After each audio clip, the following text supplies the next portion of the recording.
The thing that's really missing is the love, is the emotion. We love the physical attraction. We love the sex. We don't love each other.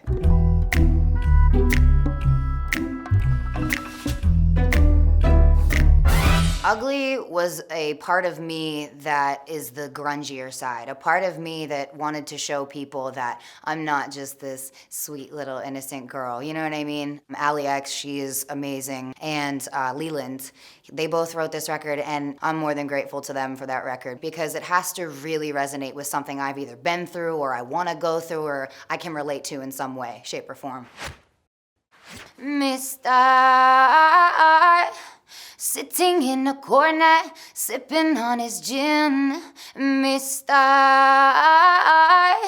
Must be my good karma, it brought me next to him. I'm not gonna name names, but yes, there's one specific ex that comes to mind. And he was just a really good friend at first. And it was karma because I was a little player, you know. I like to play with guys' emotions and you know, I would talk to a guy and then I'd be like, nah, never mind, I don't like you. You know, it's kind of sarcasm, you know? My karma brought me next to him and it gets deeper once the song goes on. Mr. He said he liked the color when he looked in my eye. Mr. His lips are like Nirvana, his kiss is paradise. And we're naming all the things, you know, that we like about each other. And I'm kind of looking at him and saying, okay, this is what I like. You know, I not per se love him, but I like these things and he likes these things of me. And so it kind of starts as a feel out process. But a good kiss is whenever, I'd say slow. Slow kisses are the best.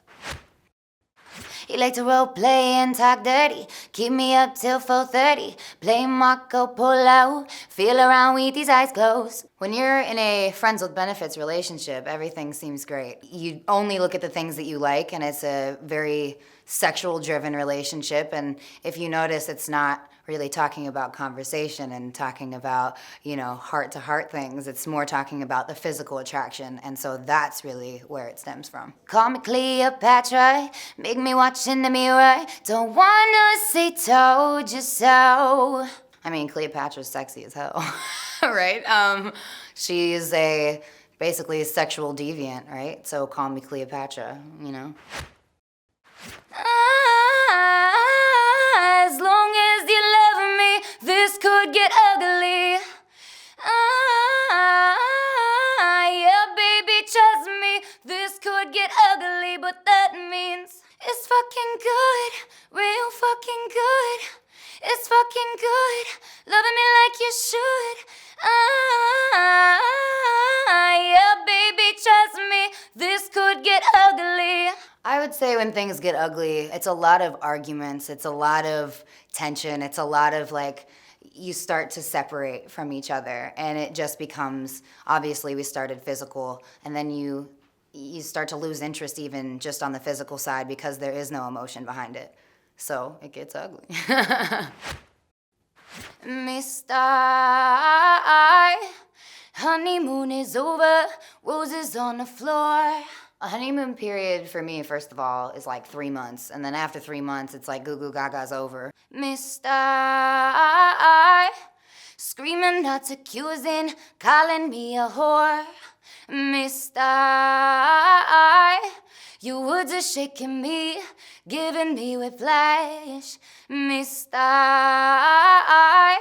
We're on a trampoline, and soon we're gonna crash. And this is where it starts to show that him and I are really not getting along, and obviously I'm not interested in him like he thought I was. I'm talking to other guys, I'm doing my own thing. I think whenever you start to think something, you start to believe that, and then you start to manifest it. When you say to yourself, you know what, I think this is gonna end. I'm pretty sure this is not it.